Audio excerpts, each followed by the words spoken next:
All right, lift off and the clock has started. We choose to go to the moon in this decade and do the other things, not because they are easy, but because they are hard. Houston, Tranquility Base here. The Eagle has landed. Discovery, go at throttle up. And liftoff, the final liftoff of Atlantis on the shoulders of the space shuttle.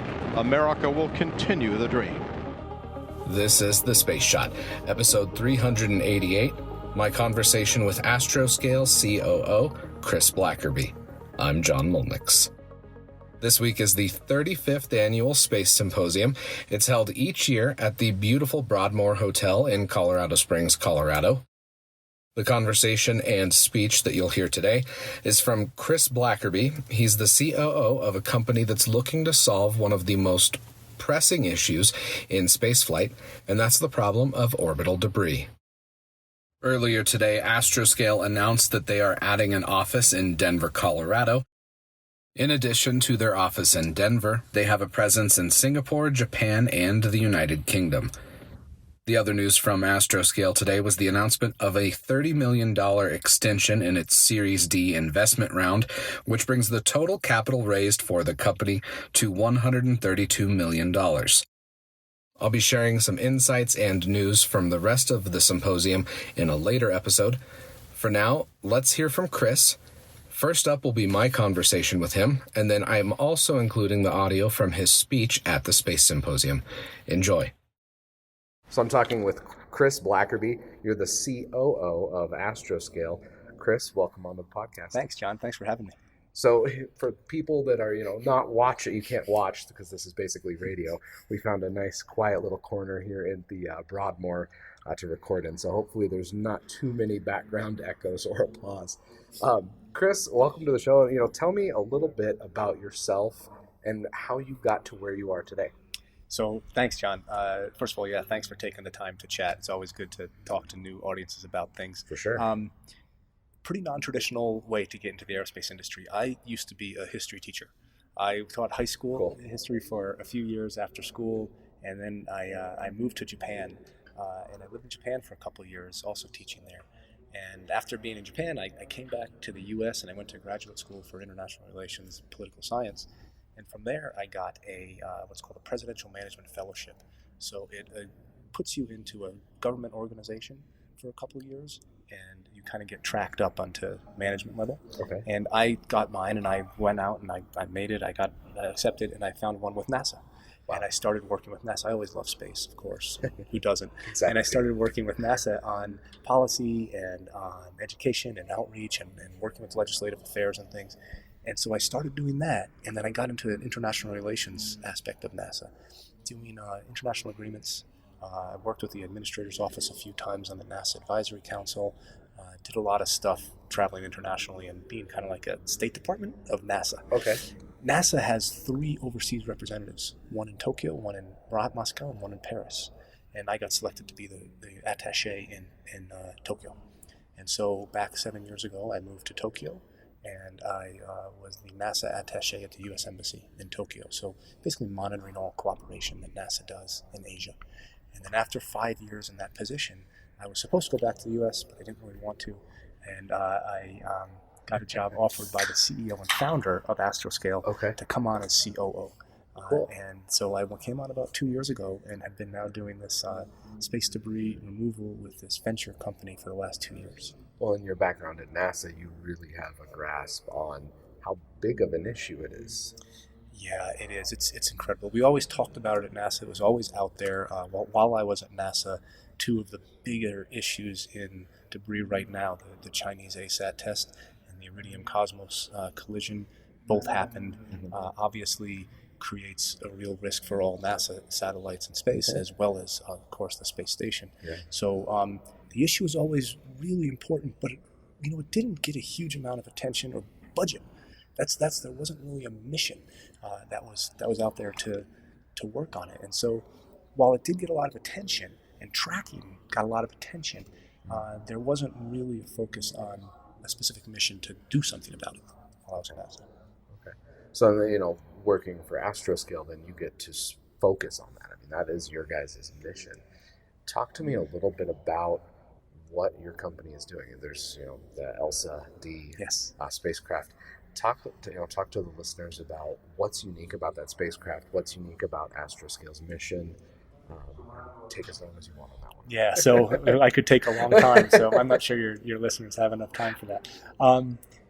Let's see. So the company was started about 6 years ago, and the guy who started it is a Japanese guy, the CEO and founder, and he had a love for space, wasn't in the space background, was more IT entrepreneur, and was out there going to space conferences and hearing a lot about space debris, but not hearing anybody propose a solution to fixing it, just that it exists and we need to look out and dodge that stuff. Yeah. So he came up with the idea, let's have a solution. So he started thinking of ways to bring down the space debris. Now, it's been iterative. We've gone through a few different designs of our spacecraft, and starting with one person 6 years ago, we now have close to 70 people. Starting with one office in Singapore, which is where he founded the company. We now have offices soon to be in 4 locations: Singapore, Japan, the UK, and soon in the US. Okay. We'll be announcing our US office this week, here, the week of the Space Symposium. Wednesday, I think. Yeah. Yes, Wednesday at the Space Symposium, we'll be announcing it. So we've really grown the company in terms of personnel as well as in terms of funding. So we've gone through several funding rounds and now have over $100 million raised in venture funding to come up with a solution.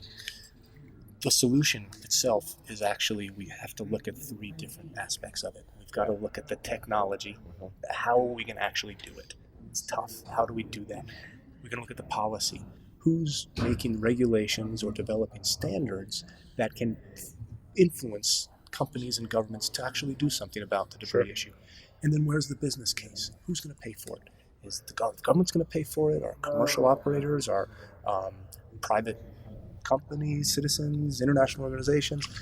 Where are we going to find the way to do that? So our company is looking at all 3 of those areas. In our large global footprint, we have people looking at each aspect of that. The technology specifically, we're mostly building it in Japan. We have an office in the downtown part of Tokyo. It's in we have 2 older, almost apartment buildings that are right next to each other with garages, and the garage is in each case serve as our clean room. Okay. So we have clean rooms there. We're building the satellites in this office in Tokyo, and if you ever come to visit, it's nondescript. You would walk right past it if you didn't see the big Astroscale on the door outside of the apartment. That's cool. And inside of that apartment, we are building satellites. And our first technology demonstration mission, as you said, John, ELSA D, end-of-life services by Astroscale demonstration, going to launch next year in 2020, and it's going to demonstrate the capability to find and remove a piece of debris. Okay. I can go into that technology now. It's from your talk, and I'm going to include the talk audio as well. Okay.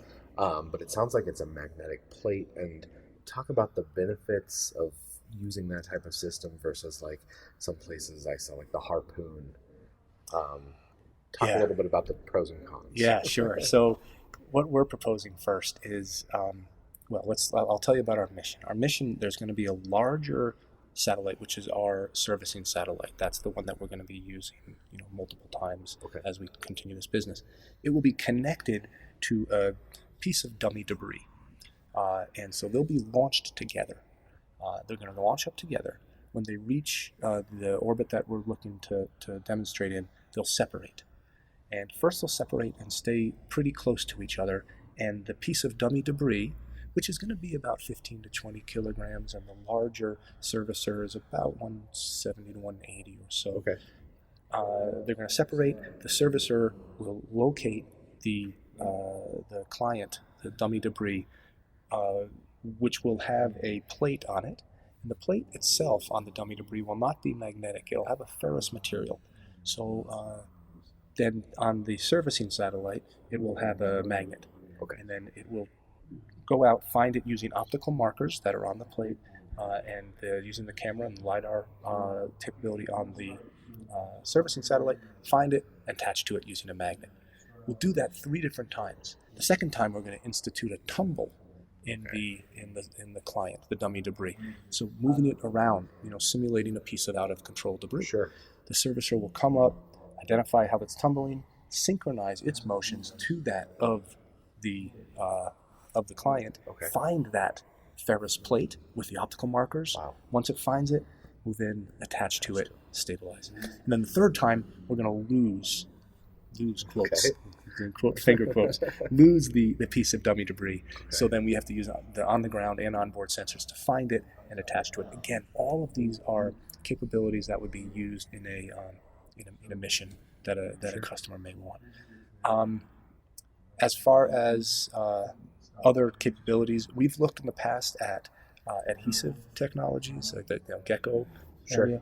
Of course, the net. So what you're referring to is remove debris, which was a very successful mission recently out of Surrey Satellites, Surrey Space Center in Europe, where they used a net to capture a piece of debris, and then they used a harpoon as well. Both of those are under consideration. Right now, we're at the beginning. We're nascent stages of this whole technology, so we can't really discount anything. Those two are a bit tough because when you shoot it out with a harpoon, for example, it uses a rope, and so it's looser. And so the bounce back potential. So you hit the debris, and then it's possible that the debris would come back and hit your servicing satellite. Which is no good. Same with the rope. You throw it out there, and as you're pulling it back, unless it's on a pole or a solid thing, which is hard to do when you're shooting out a harpoon or a net, it's gonna be unstable coming back. So that's one concern. And while that remove debris mission tested those, it didn't really go the full steps in trying to show that it could do it to an active satellite. So there's probably fixes for those, as there are for any engineering issues. There's going to be engineering issues with everything, but there's people that can come up with solutions to them. But for the time being, we see the magnet as the first step in the most reliable way to capture. Well, longer term too, you were talking about how that technology could be built into satellites that are launched by companies all around the world.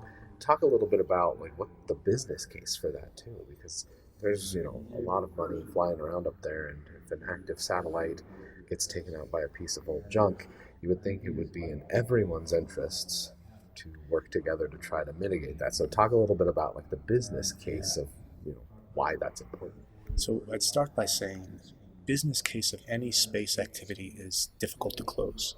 It's always going to be a little bit hard to close it because it's so expensive and so difficult to operate in space that private companies a lot of times don't have an incentive to do it. Obviously, the commercial communications providers, GEO, obviously there's a business there, but for a lot of them, there's not. But it's changing and it's growing. And you reference the amount of money in space. If you look at how much investment has gone into space in the last 10 years, and the tens of billions of dollars going into space, it's becoming a $1 trillion economy. When there's money in any area, there's going to be concern for the safety and the sustainability of that area. So we think that the attention from a business case perspective is shifting to be more focused on making sure that space is sustainable. So we see a business case existing. Where we see it at one point is, you mentioned the plates. So what we'd like to see is any satellite that's launching, especially of a particular size and that's at a particular altitude where it wouldn't degrade naturally within a certain amount of time, put on one of these plates with this ferrous material. And it's going to be like a hitch on the back of a car.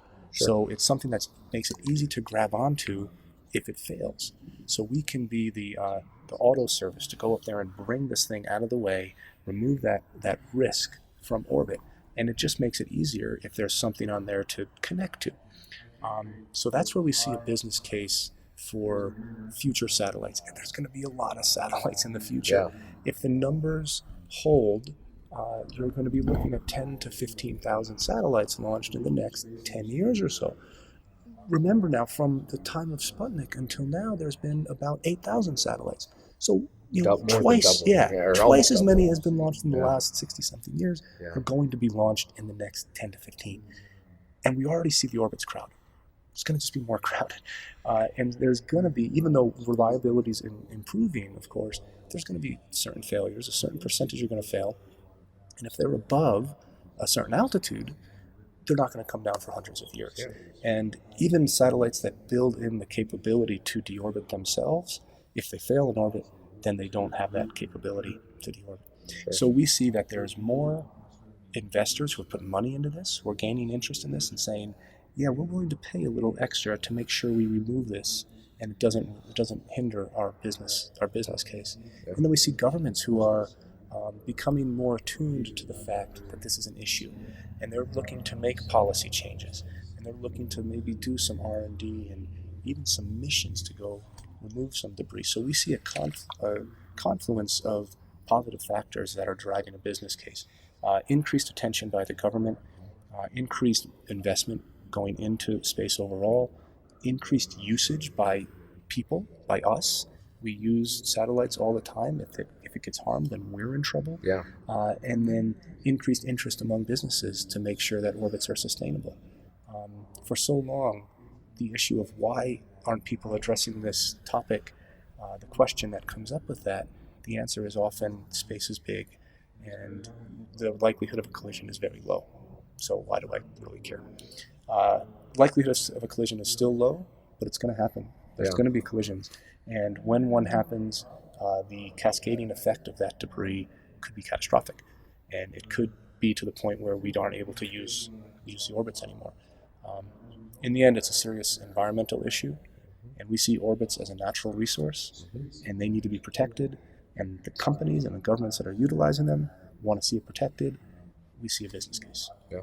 Well, and for spacecraft, it doesn't take much because of the speeds that are involved. I mean, your presentation, you were talking about how, the sub-centimeter particles, they're moving around at 18,000 miles an hour. And there's that picture, which I'll be linking to in the show notes, but it's like a block of aluminum that got hit by a little tiny piece of plastic. Yes. And it's a crater. It's not just a little divot. Yes. It's catastrophic levels of energy that are released. So I think what you guys are doing is really an important step in making sure that space is accessible to everyone. And those hundreds of millions of tiny pieces of debris, they could create that. The hundreds of thousands of pieces of debris that are a centimeter or so, they could really destroy something. And cleaning up those little pieces is hard. But where we see starting to solve the problem is the big pieces can become little pieces. So let's get those big pieces out of the way. Let's reduce the risk as much as possible. Yeah. Well, it's something that you would think everybody would want to get behind, and that's why I like that you were talking about the partnership between NGOs, between governments. It's something that everybody, all the stakeholders have to be involved with. What happens going forward to mitigate potential issues in the future. One other thing I want to ask is the Indian test, about, I guess, almost 2 weeks ago now at this point. Your company came out with a pretty strong tweet on Twitter just in response to that. Can you talk a little bit about what that means? And you mentioned it briefly in your presentation, but go over that a little bit more in depth if you don't mind. Well, so clearly our company, we're focused on the business of orbital debris removal, but writ large, we just want to see sustainable orbits. And so however we can make that happen, that's a good thing. Yeah. This does not. This goes the other way. Any test of a weapon in space does that.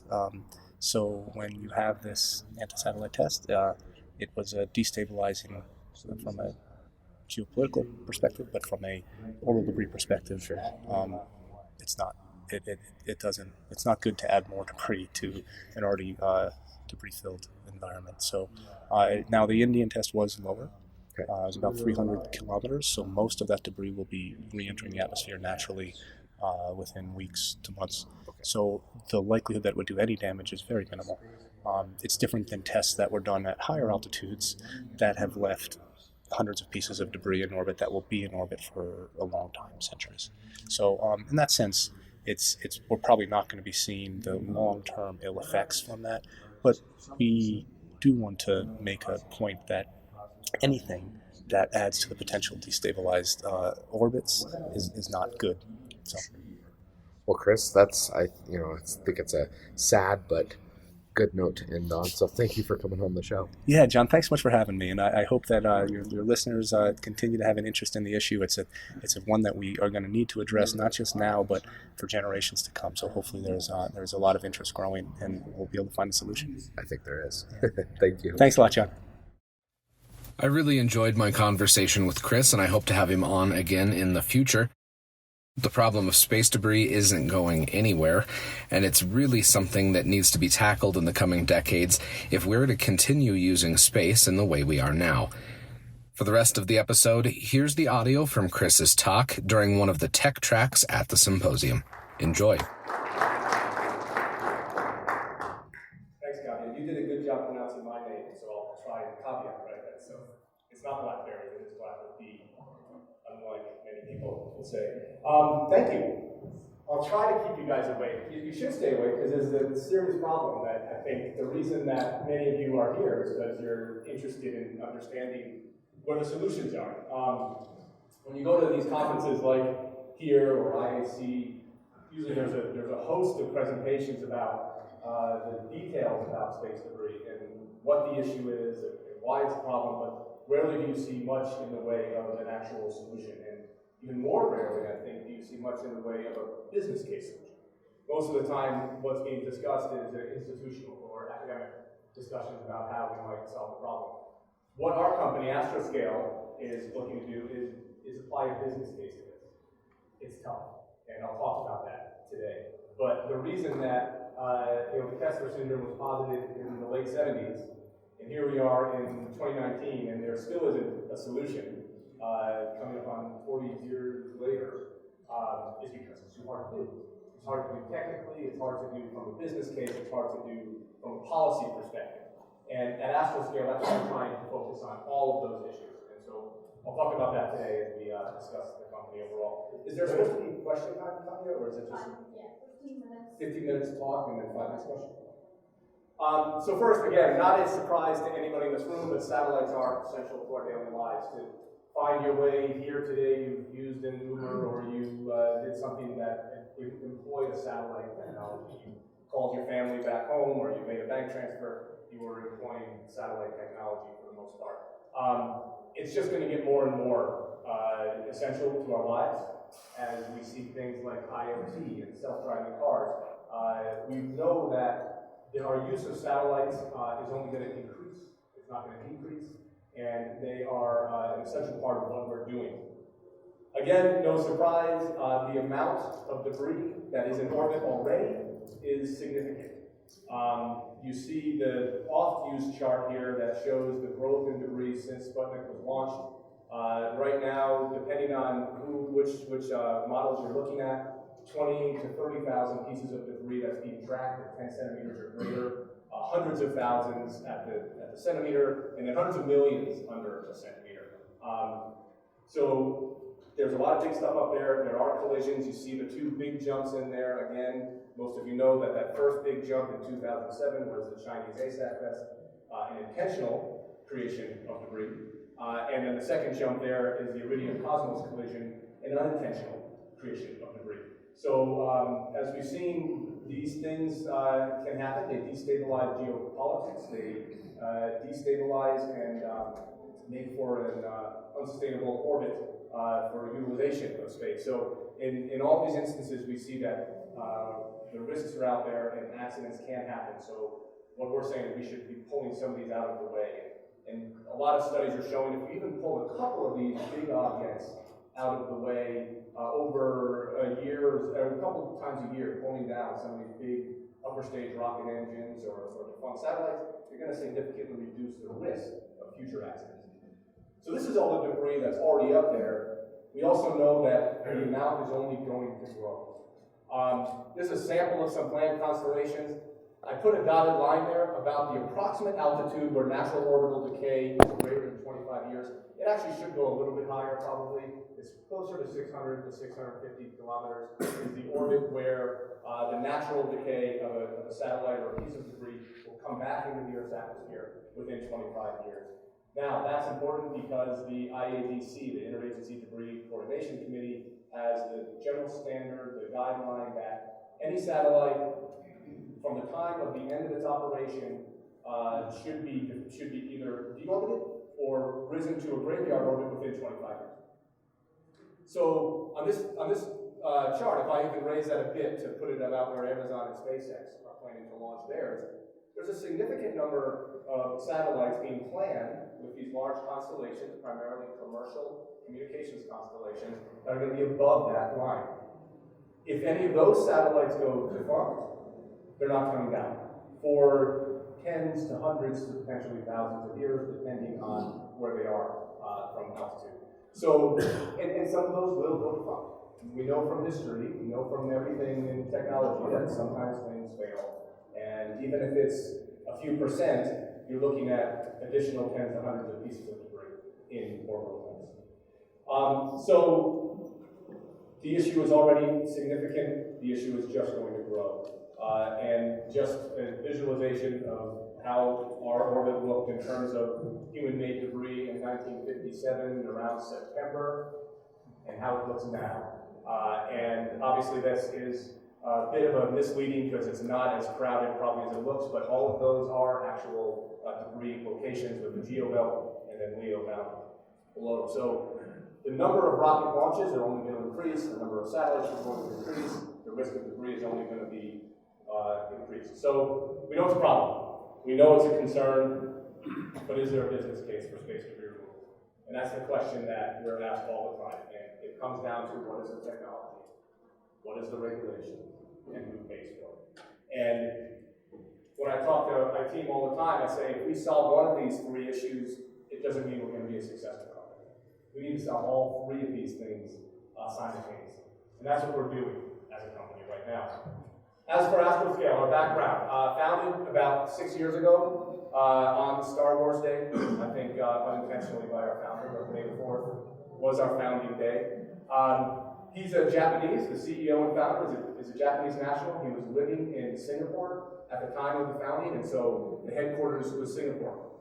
It actually we just reverted back to Japan as the headquarters a few months ago. So right now we still maintain the back office operations in Singapore. In Japan, we now have about 45 people, primarily doing R&D and actually satellite design, development, construction in Japan. In the UK, we have about 15 right now. The UK is where we're building our ground control center. We've been working with the UK Catapult, and they've helped fund some of the production of a ground control center that's going to be focused on in-orbit operations, in-orbit servicing operations. So we're using the UK office for that, as well as to do some business development and regulatory aspects. And then the US, we will actually be making an announcement this week at our booth, this Wednesday afternoon, booth 1201, about our opening of our US operations. We recognize that to be a sustainable global company, we have to address the US market, both government missions, potential commercial missions, as well as things like supply chain, technologies and personnel. So we're going to start a US entity as of this week. As I mentioned, we're not just a technology company. We are addressing the various questions that are needed to be answered to solve the orbital debris problem. From a business perspective, why do companies want to remove debris? We think it's for a business continuity issue. If I have 200 satellites in the same altitude, different inclinations, they're going to be passing each other. If one of those fails, that is a risk to my business professionally. So the companies are talking about hundreds of thousands of satellites and looking at potential debris that's going to impact my business. So we're talking to these operators and talking about how this is a necessity to try to start removing these pieces of debris. From a technology perspective, what are the technologies necessary? And I'll talk about that in just a second when I discuss our first tech demo mission. What are the technologies necessary? How do we build a supply chain that can lead to repeatable and economical missions that are safe and successful? We're doing the whole calculus of buying it versus making it in-house to make buy decisions, but we're going through these questions of how to create the technology that can actually do this. And then from a policy perspective, why there right now is no regulation. It's often called orbital commons, so there's no orbital policeman that's up there to tell you what you're doing wrong and fine you for it. But there's attention being paid to it right now, both from the domestic policy level. A lot of the main players, the US, Japan, the European countries, there's more of a focus on how do they regulate from a domestic policy level, how do they regulate this issue. And also from a global international organization perspective. I just came this morning, I actually didn't get my badge. I was almost taken down at the front door out there because I couldn't go to get my badge yet, because I was at a meeting of Confers.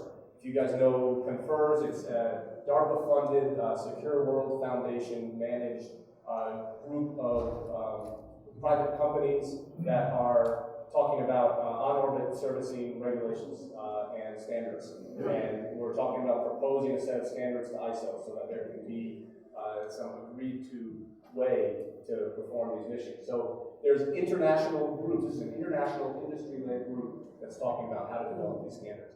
But there's other groups like the World Economic Forum and the UN, IADC. Both from a domestic political level and from an international level, people are starting to address this issue and recognize that there's a concern.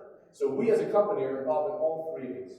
We've got footprints around the world. We're focused on the policy side. We're talking to all of the operators, both commercial and government, and we're working on developing the technology.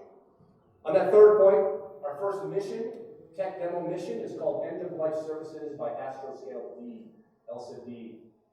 We have tried to talk to Disney about a sponsorship for Frozen stuff for those of you who have young kids, but that was a no-go. So ELSA D, scheduled to launch next year.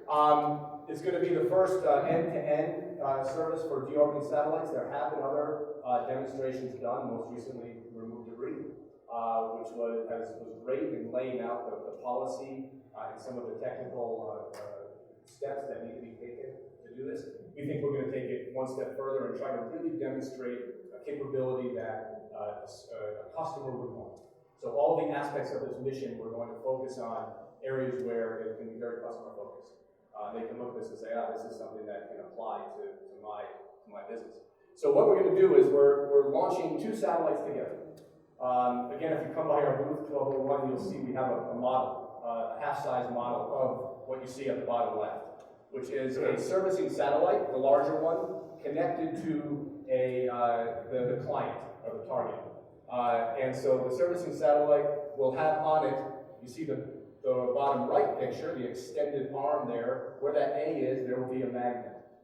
And so that magnet then will be attached to the small client satellite. The small client satellite will have that plate, the top right side, you see that plate. That plate's going to be a small plate with ferromagnetic material on it. So it's not magnetic in and of itself, but it'll have ferrous material. And so it will separate, and then you can't really see it, but in the middle left one, you can see in the distance, there's the client satellite with the servicer approaching. There will be optical markers on the plate, on the servicer's plate. So the client's plate.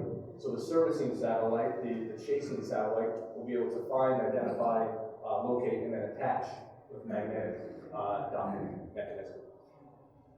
What we're going to do is we're going to do this. This is a bit hard to read. I apologize. I think these slides will all be available, so you can take a look later. We'll also have a video of this concept of operations again at our booth, so if you swing by, you can see.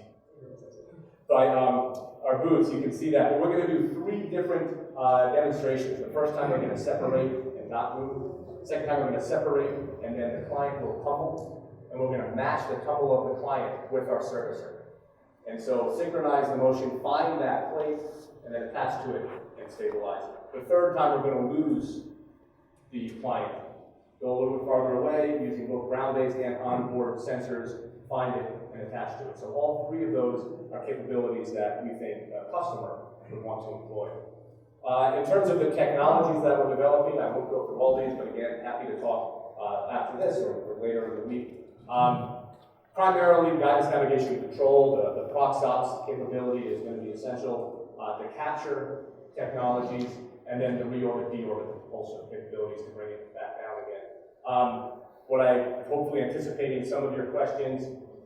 This capability, this technology capability, only can be with something that has a ferrous plate on there. The stuff that's up there now does not have ferrous plates on there. How are you going to capture those? So that we have to think of a different capture mechanism, probably robotic arms. We're looking into various possibilities for that to capture the stuff that's already up there. But the other aspects of the technology we think can be very similar. Ground Control Center, we're going to have multiple ground stations around the world. As I noted, our Ground Operations Center, that picture on the top right, is our office, or the Ground Operations Center in the UK. I'm going to have to speed up just a little bit. Look through the business opportunities. I touched on this a bit, but we're breaking it down into the way we're calling it ADR, active debris removal on the top, end-of-life services on the bottom. So the ADR is current debris that's already up there. And our focus is going to be on the customer for that, those kind of missions being governments. And there's governments that are gaining interest in addressing this from a policy perspective and also taking action on it, actually funding some mission to do something about this. So we're looking at governments to remove, again, a few pieces of debris a year, significantly reducing the population and the risk. Governments is one possible funding source.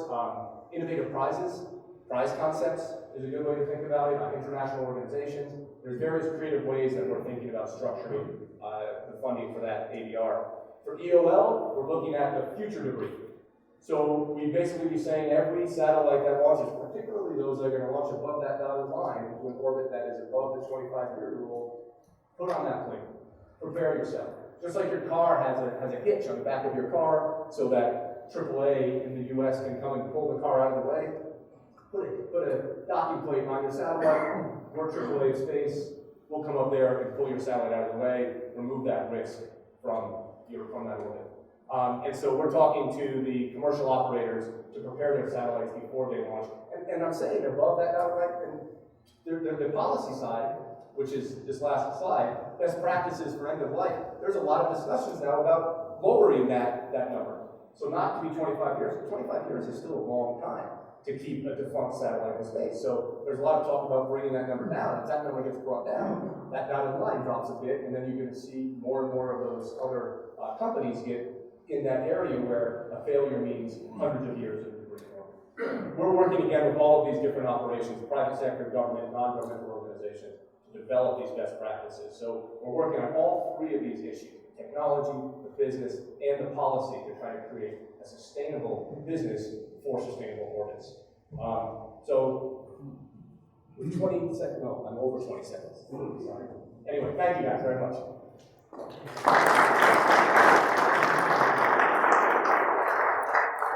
Thank you very much. That was a really interesting topic and actually very relevant to the current state of space exploration. I do have a call number if you'd like to ask a question or leave a comment now on the podcast. Just call 720-772-7988 and leave a message. As always, links to everything we talked about today are in the show notes. If you're new to the podcast, I would appreciate it if you would subscribe and leave a review.